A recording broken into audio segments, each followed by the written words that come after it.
Hey everybody, Sean from Media Assault here, and it's time once again for one of my double movie reviews. I guess I'll call these the double feature reviews. And this one's a little late. I actually watched both of these films late last week.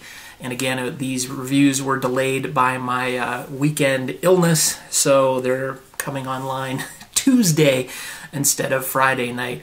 And one thing that I'd like to let you know is you can actually help me choose which movies to review when I do the double feature reviews. I tend to watch these movies on Thursday night, Friday night, both of them on Thursday night if I can do it.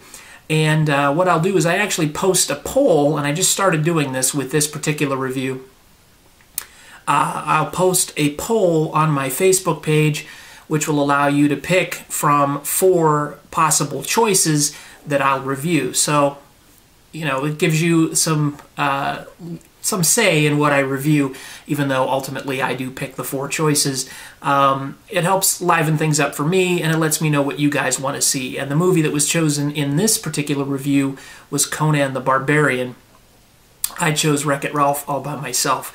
But next week I'll have, well actually it will be for this week, I'll have you guys pick both movies. So I'll post 2 polls. And so there will be a total of 8 movies to choose from. So that should be interesting. So please sign on to my Facebook page and join in the fun, if you see it that way. Anyway, the 2 movies that I've got to review today are Wreck-It Ralph and the aforementioned Conan the Barbarian, both on Blu-ray. I'll talk about Wreck-It Ralph first. I really enjoyed this movie. I was actually kind of surprised how much I liked it. I thought the premise was very cool when it was in theaters, but I just didn't get a chance to see it when it was in theaters. So as soon as it came out on Blu-ray, I went out and purchased it. And after watching it, I kind of had to ask myself if it was really a movie for kids or if it was a movie for adults with kids. I'm neither, obviously. I'm obviously not a child, but I don't have any kids. And so I couldn't ask a kid what they thought of the movie. I just thought it was very interesting that the premise was pretty highbrow, I guess. And I won't spoil the plot for those of you that haven't seen it, but the fact that it involves, you know, programming and program code and whatnot, and even though it's a little minor piece of it, I just thought it was kind of advanced for a kid's movie. But this is definitely a love letter to video games and video arcades of the past, and it really gets the atmosphere right. And if you're a video game fan, you'll know what I mean. You'll recognize a lot of the hidden Easter eggs in the film. And one of the things that's kind of cool about the Blu-ray is when you pause it, if you pause it for anything, it actually gives you hints and tips and things about the movie and shows you things that are hidden in the movie.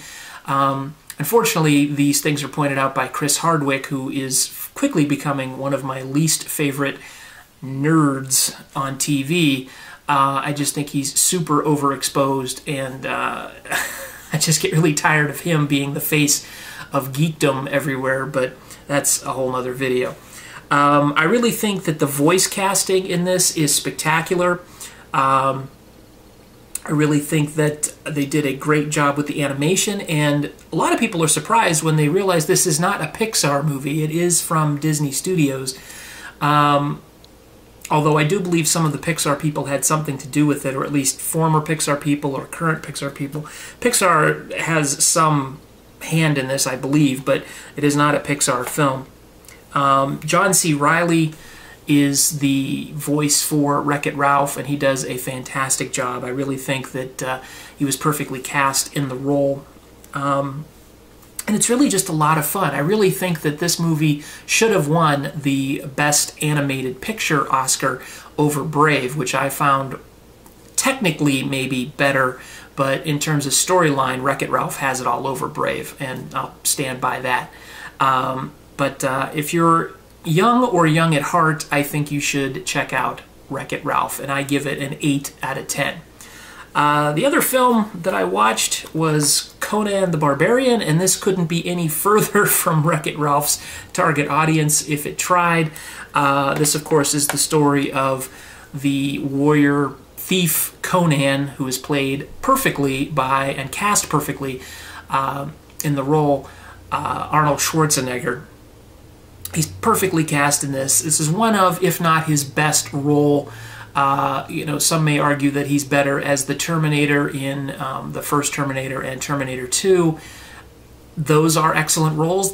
He's very good in them, but I think for his body type and just his mannerisms and his overall look, I think the Conan the Barbarian was probably the best role he's played to date.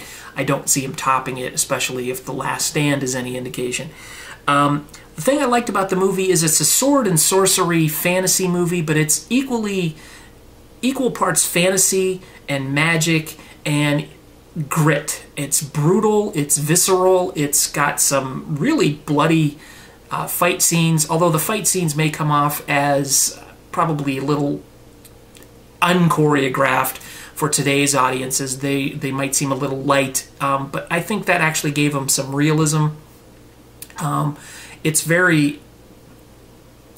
a very gripping movie, and that's kind of an odd word to use for, you know, an action-adventure, sword and sorcery type film, but it sucked me in, and it had my attention all the way through. It's a little over 2 hours long, I think. 2 hours and 9 minutes, and I was captivated throughout the whole thing. It's well-paced. The cast is great. James Earl Jones makes a great villain as Thulsa Doom, and the casting of him is kind of cool because he just looks creepy because he's got this long, straight hair, and his eyes are kind of bulging out, and he's just kind of it's kind of unnerving to look at him in this particular film. So he kind of gets under your skin and gives you the creeps, and he's excellently cast.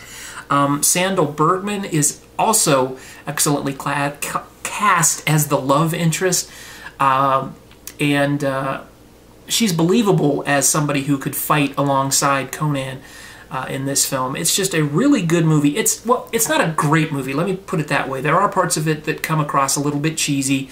Some of the effects work is kind of dated, but overall it stands up pretty well for being a film that was made 30-some years ago. And I really enjoyed it. I think it's suitably violent without being overly over the top. The fight scenes can get a little bloody, but thankfully there was no CGI back then, or very little, and obviously all the blood is done through practical effects. And the sets in the film are really striking and really well done, because you know that they're really there, or if they're not, they're done with matte paintings. And I think that the sets just, I would think for somebody who now is brought up on things like Clash of the Titans and all these CGI heavy films that are, you know, sword and sorcery type films, I think this actually would be a breath of fresh air, because everything on screen, if it's not a matte painting, is real, or somehow been constructed. There's very, very few scenes that I think were done with you know, rear projection and blue screens and whatnot. So special effects wise, I think overall it holds up pretty well for being a relatively old movie. And I would give it a 7 out of 10. Why would I not rate it higher, even though I'm kind of gushing over it? Well, it's pretty simple. It's not exactly a movie that you know, throws any curveballs your way. It's pretty predictable, but it's enjoyable. It's a lot of fun for what it is, and I do recommend it, even at a 7 out of 10. I'll give it a 7.5 out of 10. I'll bend it up that far, but don't let my somewhat, I'm sure someone's going to criticize me for rating it too low, but don't let that stop you from checking it out. However, there is a sequel, Conan the Destroyer, which I have not seen in quite a while. I do remember it not being that good. I will check it out in the future. I do own it now, but I just wanted to pick it up just to kind of complete the set of the Schwarzenegger Conan films. But Conan the Barbarian is definitely the one you should check out of the two. So there you go, that's my dual review, my double feature review of Wreck-It Ralph and Conan the Barbarian. Like I said, don't forget to check out my Facebook page. I'll put the link below. It's always at the end of my videos as well, where you can vote on the next 2 movies that I'll be reviewing as part of my next double feature review. Thanks for watching, everybody. As always, feel free to rate, comment, and if you haven't done so already, please subscribe. Thanks for watching. Take it easy.